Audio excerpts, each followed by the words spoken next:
আজকে রামপুরহাট, বীরভূম, মালদা, মুর্শিদাবাদ, দিনাজপুর পরিযায়ী শ্রমিকদের সংখ্যা এত বেশি হয়ে যাচ্ছে কেন?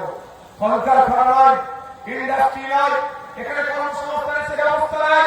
আর কিছু কর্মসংস্থান থাকলেও সেখানে তার শ্রমের মূল্যায়ন হচ্ছে না।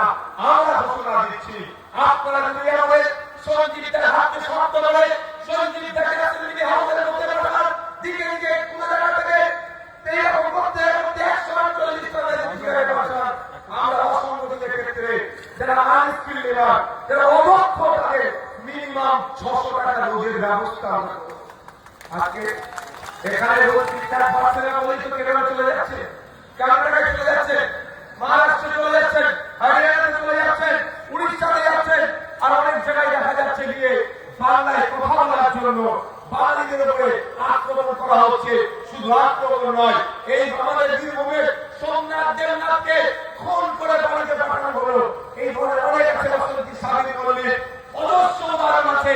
কারণ এখানে প্রথম কথা কাজ নয়, দ্বিতীয় কথা কাজ থাকলেও কাজের মূল্যায়ন হচ্ছে না।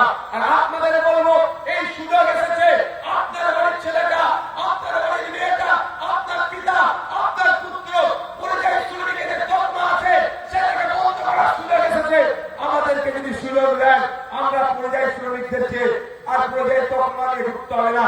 পশ্চিম বাংলায় থাকবে, এলাকায় থাকবে, এখানে ইন্ডাস্ট্রি, এখানে কলকারখানা তৈরি করে এখানেই কাজ